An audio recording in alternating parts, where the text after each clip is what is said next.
Bienvenidos catequistas a esta tercera formación virtual. Hoy con el tema Palabra de Dios y evangelización. Disfruta del momento de oración. Diviértete con el espacio de juego.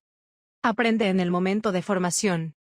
Presta atención a la tarea y no olvides ser puntual en la entrega. Comenzamos.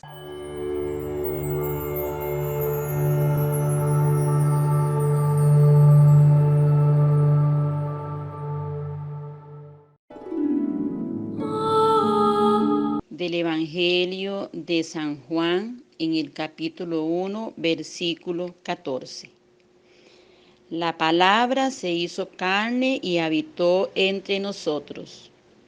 Y nosotros hemos contemplado su gloria, gloria que recibe del Padre como Hijo único, lleno de gracia y verdad. Palabra de Dios.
El Verbo, es decir, la palabra, el Hijo de Dios, la segunda persona de la Trinidad, Jesucristo.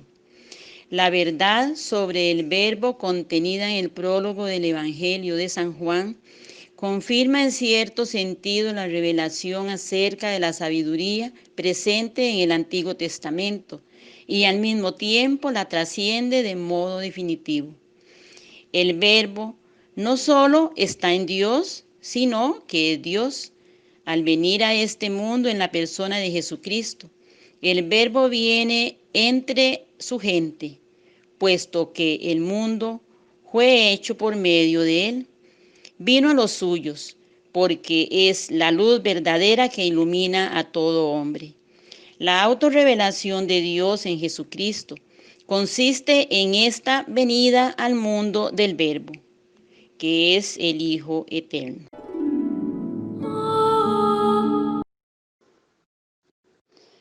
En el principio existía el Verbo, y el Verbo estaba con Dios, y el Verbo era Dios. He aquí la novedad inaudita y humanamente inconcebible. El Verbo se hizo carne y puso su morada entre nosotros. No es una figura retórica, sino una experiencia vivida. La refiere San Juan, testigo ocular. Hemos contemplado su gloria, gloria que recibe del Padre como Hijo único, lleno de gracia y de verdad.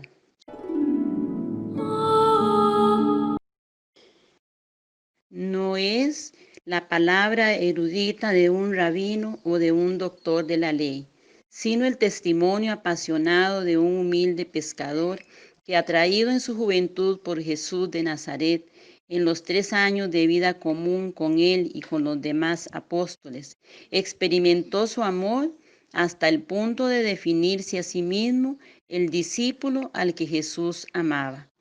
Lo vio morir en la cruz y aparecerse resucitado, y junto con los demás recibió su espíritu.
Jesucristo es la palabra encarnada que revela la gloria de Dios en el mundo.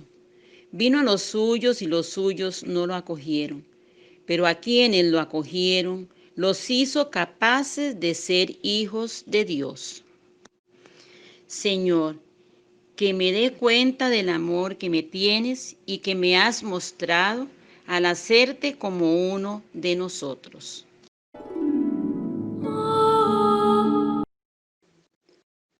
De toda esta experiencia meditada en su corazón, San Juan sacó una certeza íntima. Jesús es la sabiduría de Dios encarnada, es su palabra eterna que se hizo hombre mortal. Cada hombre y cada mujer necesita encontrar un sentido profundo para su propia existencia y para esto no bastan los libros, ni siquiera las sagradas escrituras. El niño de Belén nos revela y nos comunica el verdadero rostro de Dios, bueno y fiel, que nos ama y no nos abandona ni siquiera en la muerte.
A Dios nadie lo ha visto jamás, concluye el prólogo de San Juan.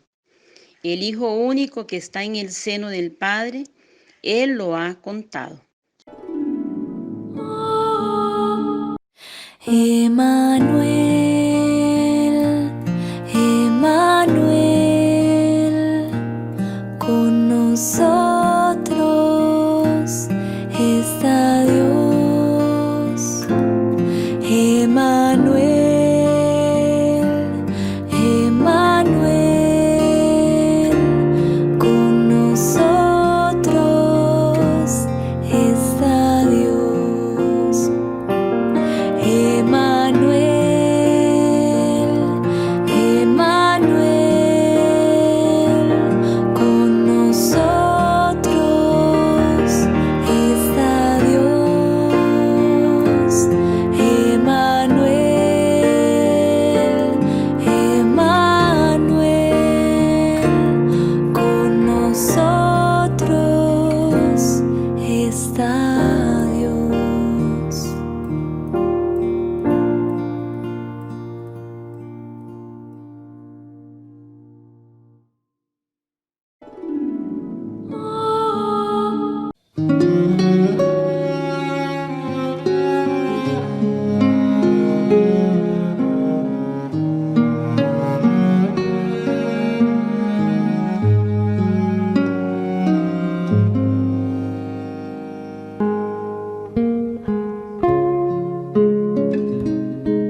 En el momento de aprender tendremos 3 partes.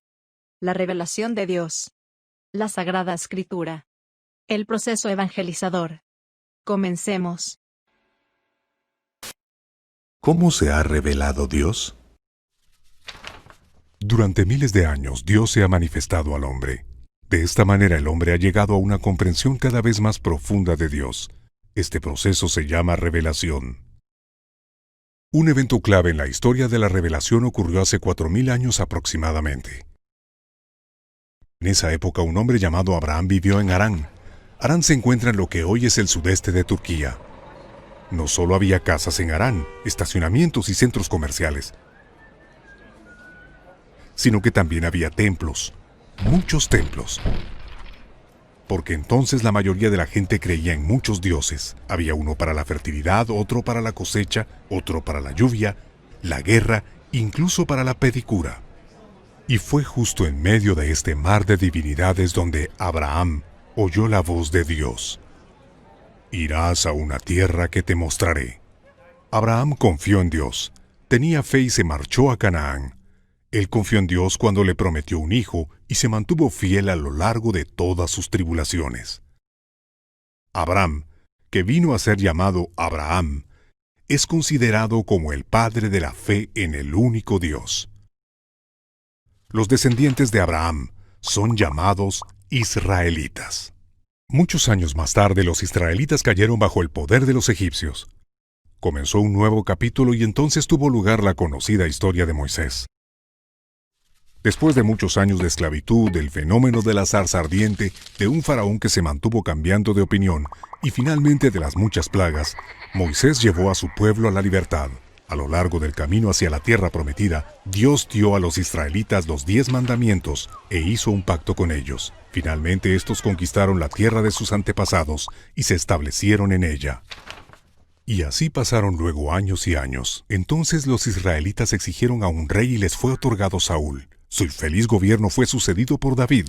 Bajo el reinado de David y aquel de su hijo Salomón, Israel experimentó un período de prosperidad. El templo de Jerusalén fue construido en ese tiempo. Después el reinado se deshizo e Israel se convirtió en el peón de sus poderosos vecinos. Primero fueron los asirios y luego los babilonios, después los persas, los griegos, después de los ptolemeos y seleucidas, y finalmente fueron sometidos al imperio de Roma. Durante todos estos siglos el pueblo de Dios experimentó una historia de montaña rusa que a menudo fue más bien dolorosa. Pero siempre y a pesar de todo, Dios se reveló a sí mismo. Así es la pedagogía divina. Dios habla no solo a través de sus profetas, sino también a través de la historia de su pueblo. Y así el pueblo de Israel lentamente captó quién es Dios. Empezaron a entender que se podía ser esclavo no solo de los egipcios, sino también del pecado, que necesitaban un éxodo de la esclavitud del pecado.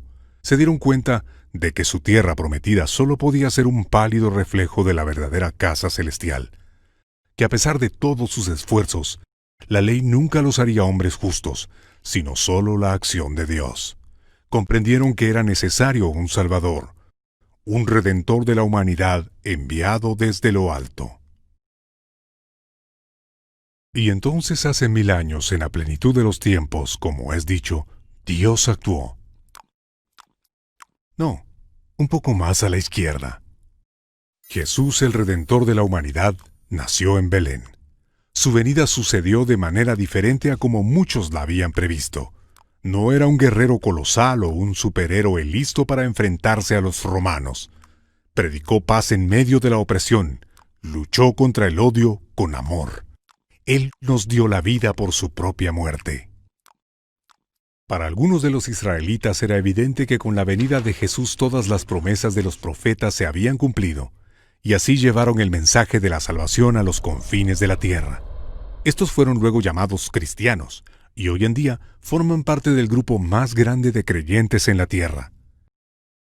En fin, esta es una versión breve de la historia de la revelación de Dios. Lo que encontramos no es solo una colección de cuentos heroicos. Dentro de esta historia encontramos santidad y pecado, y muchas veces en la misma persona. Y entre las líneas de estas historias de santos y pecadores, Dios se revela a sí mismo.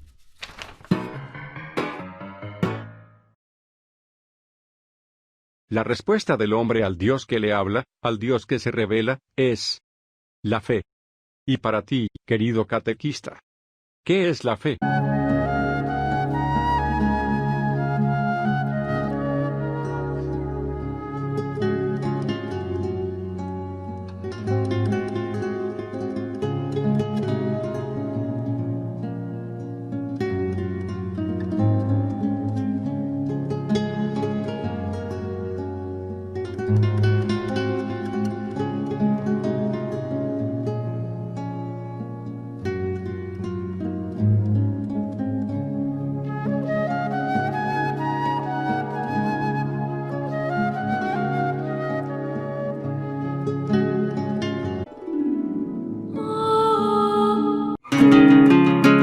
¿Qué es eso de la fe?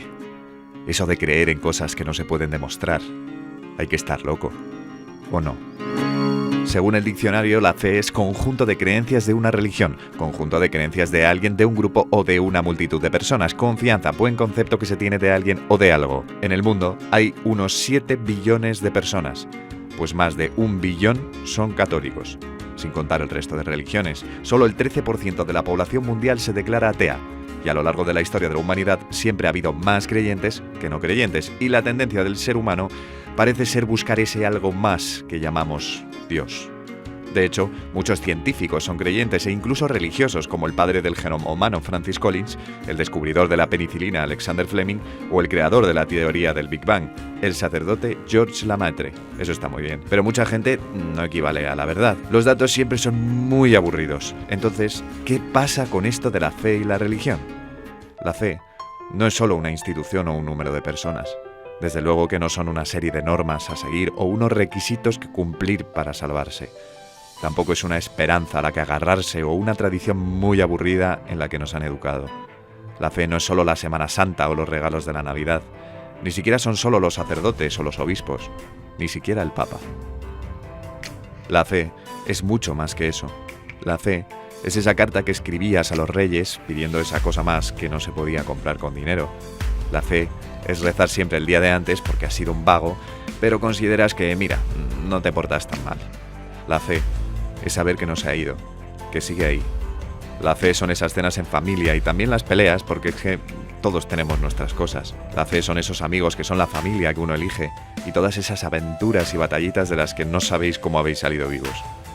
La fe cristiana es darle tus apuntes aunque no se lo merezca, aguantar tus ganas de gritar así insoportable, saludar al nuevo de la clase y defender al que todos insultan, aunque te lleves un insulto. La fe es la naturaleza, un amanecer en la playa o en la montaña, una conversación que emociona o esa palabra precisa que necesitabas en ese preciso momento. La fe es la belleza, la naturaleza, la alegría, la emoción que no sabes de dónde viene, respirar y llenar tus pulmones de vida. La fe es querer y volver a querer, decidir amar a esa persona porque sí, es confiar en que todo va a salir bien y que si no ha salido bien, es que simplemente no es el final. Saber que todo lo que pasa, bueno o malo, tiene un motivo y que no hay mejor aprendizaje que el fracaso y lo que duele. La fe es saber que no todo depende de ti. La fe es confiar, saber que hay algo más allá de tus preocupaciones y sufrimientos y que va a vencer. La fe es tener paz, estar tranquilo, afrontar la vida sin miedo a nada, apretando los dientes ante el dolor y sonriendo y amando lo máximo que puedas. La fe y la religión no son solo creencias, es una vivencia, un encuentro. El cristianismo no son normas, es una persona. Una persona que lloró contigo ese día que lloraste, que sufrió contigo en ese momento tan difícil y que se rió con tus bromas y tonterías. La fe es un padre, es un amigo. Es seguir su camino porque te quiere y te quiere feliz. La fe es él.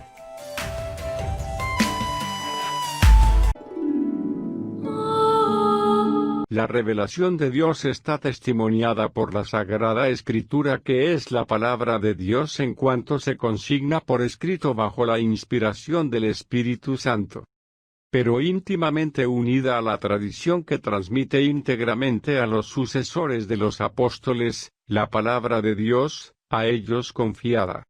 El catequista, como todo el que se inicia en la fe, necesita conocer, no solo de modo intelectual, sino, sobre todo con el corazón, esta palabra que le da vida, así como los contenidos de la fe. La fuente de las fuentes de la catequesis es la palabra de Dios. La Iglesia nació y vive para evangelizar. Su renovación constante tiene el objetivo de potenciar su actividad misionera universal. El fin de la Iglesia es la propagación del reino de Cristo en todos los confines de la tierra para dar gloria al Padre.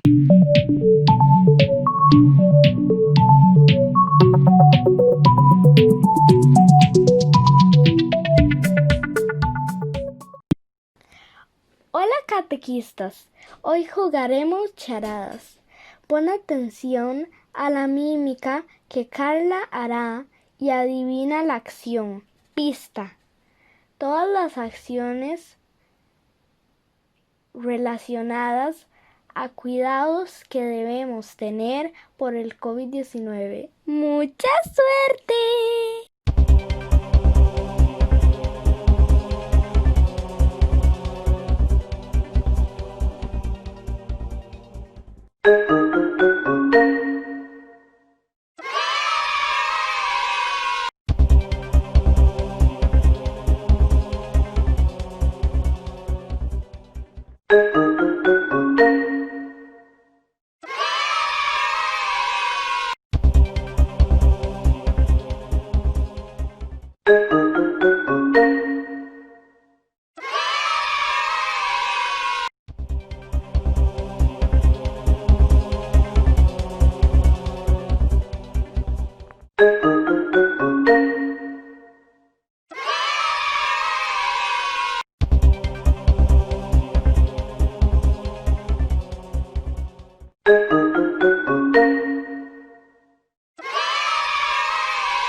El proceso evangelizador según el Directorio General para la Catequesis.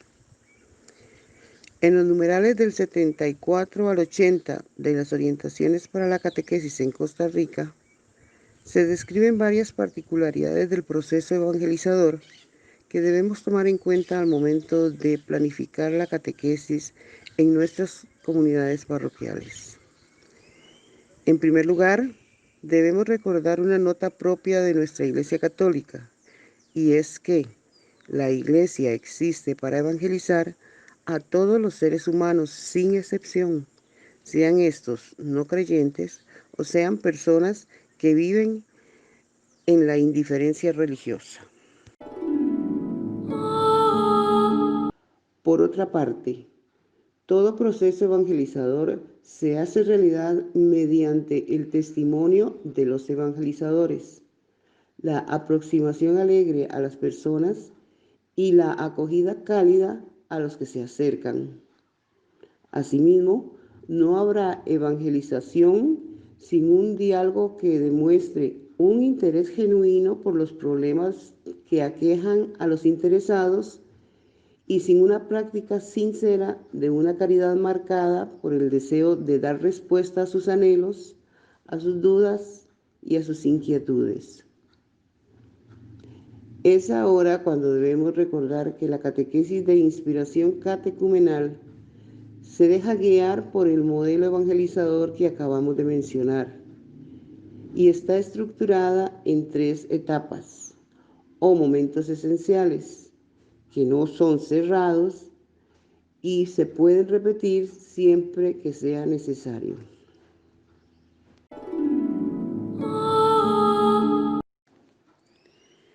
Las orientaciones continúan indicando que la acción misionera de la Iglesia debe partir precisamente del anuncio explícito de Jesucristo y su Evangelio y de la llamada a la conversión. Por lo tanto, la proclamación del querigma es eje central y vital de la primera etapa de un proceso evangelizador que es netamente misionero. Así las cosas, el querigma es insustituible en la acción pastoral de la Iglesia. Recordemos, una vez más, que la misión está en función de anunciar el núcleo del Evangelio, llamar a la fe y a la conversión inicial de las personas. La catequesis de iniciación cristiana busca descubrir el atractivo de la persona de Jesucristo, así como reconocer en el misterio pascual algo que remueva en los interesados su corazón y despierte en ellos un anhelo de plenitud. Entonces, si la catequesis iniciatoria, con la ayuda del Espíritu Santo, logra que las personas se dispongan y se decidan a seguir a Jesucristo, los simpatizantes serán invitados a continuar con la segunda etapa de la catequesis, denominada catecumenado o discipulado. En consecuencia, esta etapa surgirá como resultado de un eficaz anuncio misionero y será el eslabón entre el primer y el tercer momento de un proceso evangelizador que tiene un dinamismo vivo y complejo. En esta segunda etapa se da una acción básica y fundamental en la construcción de la personalidad del interlocutor, como discípulo y como miembro de la comunidad. Por su parte, el catequista, al comunicar la palabra divina, no realiza una mera ilustración intelectual, sino que siembra una semilla cargada de vida en el corazón de sus oyentes, y según la acogida que reciba, fructificará en fe y en caridad. Así, la acción pastoral en comunidad lleva a los interlocutores hacia la tercera etapa del proceso evangelizador.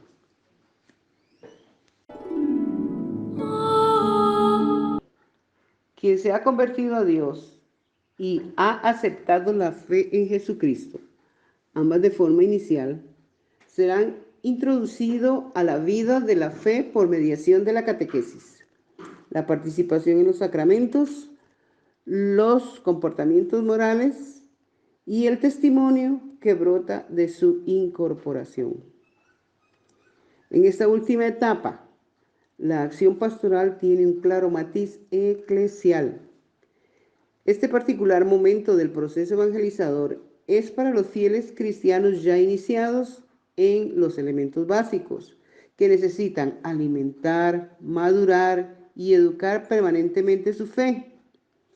Y los hermanos cristianos ya maduros, por la fuerza del Espíritu Santo, serán un referente necesario para su conversión y para revitalizar y edificar permanentemente a la comunidad cristiana. El documento de Aparecida, en su numeral 100E, nos recuerda que la parroquia está llamada a ser casa y escuela de comunión, con nuevas estructuras abiertas, acogedoras, dinámicas y flexibles. La acción relevante en la tercera etapa del proceso evangelizador es la educación permanente en la fe, que ayudará a madurar la profesión de fe, a proclamarla en la celebración de la Eucaristía y a renovar los compromisos que ella implica y conlleva para el creyente en Jesucristo.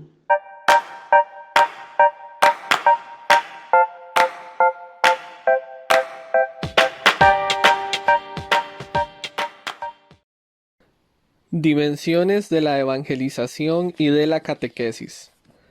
Una fe suficientemente conocida para ser profesada. La catequesis debe conducir al conocimiento de la fe. La catequesis anuncia el nombre, la doctrina, la vida, las promesas, el reino, el misterio de Jesús de Nazaret, Hijo de Dios. Una fe celebrada en la liturgia. Cristo sigue anunciando el Evangelio y el pueblo responde a Dios con cánticos y oraciones. Una fe vivida, el testimonio, dando énfasis a la vivencia de la fe en la práctica de las buenas obras y dando razón ante los demás de la fe que se profesa. Una fe al servicio de la caridad. La catequesis debe ser entendida también como promoción humana, servidora y sanadora. Ella fomentará el servicio de la caridad, la transformación de la realidad sociocultural desde el Evangelio y la doctrina social de la Iglesia. Una fe eclesial, sentido de pertenencia. La experiencia de comunión que se vive al interior de la comunidad cristiana es uno de los elementos que la convierten en una fuerza evangelizadora. Y una fe misionera. La fe no se puede callar. Hay que dar testimonio de ella, anunciando toda la ley evangélica del amor. La fe no es para vivirla solamente en el propio interior, sino para proclamarla y transmitirla, para que ilumine y llene de alegría otros rostros y otras vidas. Este anuncio será creíble si va acompañado con la propia vida. Y ahora, la tarea de la semana.